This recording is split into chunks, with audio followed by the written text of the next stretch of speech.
Good morning, this is Steve Chapman for Electronic World Publishing. We're here at Apex 2015. It's a bright and sunny day outside. There's lots of interesting sunny stuff going on inside here as well, innovation.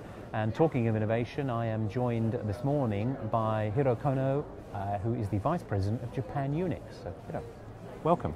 Welcome to Apex. Thank you very much. How is the show for you so far? It's very early, so Yeah. I understand it's maybe too early to say, but you pleased with the show so far? Yeah, I think many visitors than previous years. You're seeing that already? Yes, I think yes. other people have said it's looking like a well-supported show, so I Yes. think it's very promising.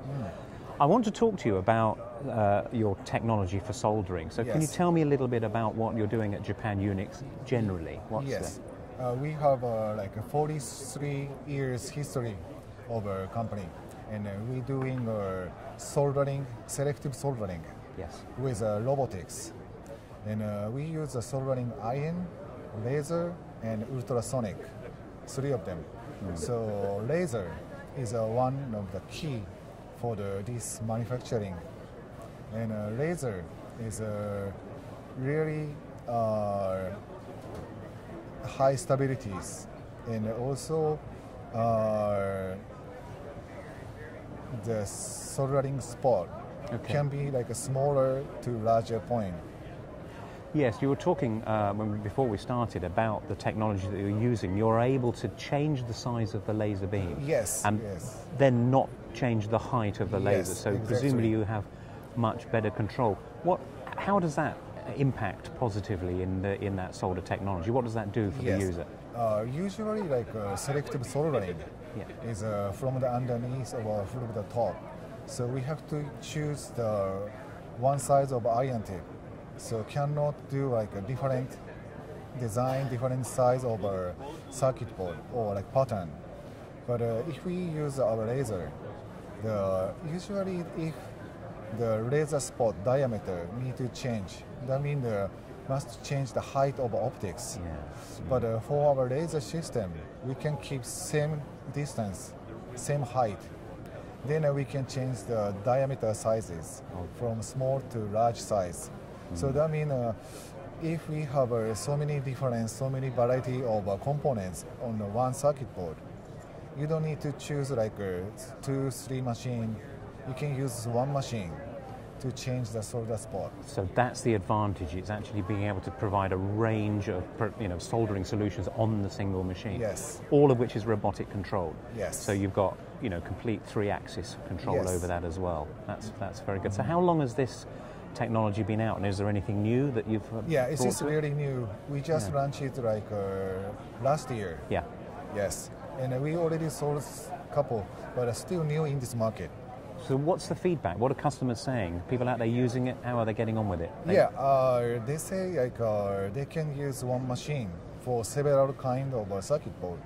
So if the customer, most these days like EMS company, they have a lot difference of applications.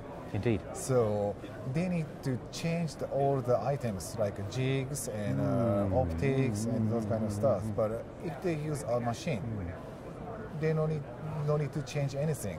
That's very interesting. Yes, in Yes. terms of contract manufacturing environment, of course, is that you never really know what kind of product's going to come down the line tomorrow Yes. or next Right. week.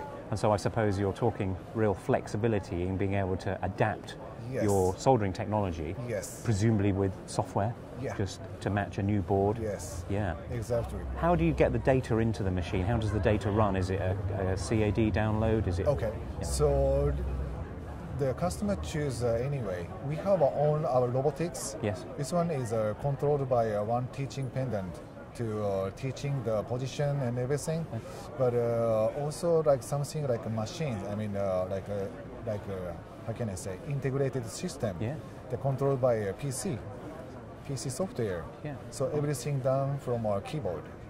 That's So pretty straightforward then. Yeah. So again, very easy to use. So presumably very quick to set up for a Yes. new product. That's very, very important in many manufacturing. Just slightly outside of that one, you mentioned about the ultrasonic. Yes. That's an interesting one. So what are the applications that you're using ultrasonic soldering for? Ultrasonic is mostly soldering for non-metallic materials like glass, ceramics, aluminum. Okay. So actually also similar like soldering iron, like heated by heaters, temperature about like 300 to 400 degrees Celsius. And also we need to have a special material for solder wire. And if we give the ultrasonic to the joining point, so I think most of us don't know about we can solder on the glass. Yes. Even your glass, I can solder on these? Yes. Oh, yeah, well, please don't, but that's fine. Right, yeah. That's interesting. So presumably the ultrasonic is just pushing energy into the material that then sets. Yeah, that's fascinating. What sort of applications are those products used in ultimately? Most of our customers using ultrasonic for photovoltaics. PV, thin film, PV, silicon substrate, and so on. And and some other customers using wafer silicon. Okay. Yes, that's fine.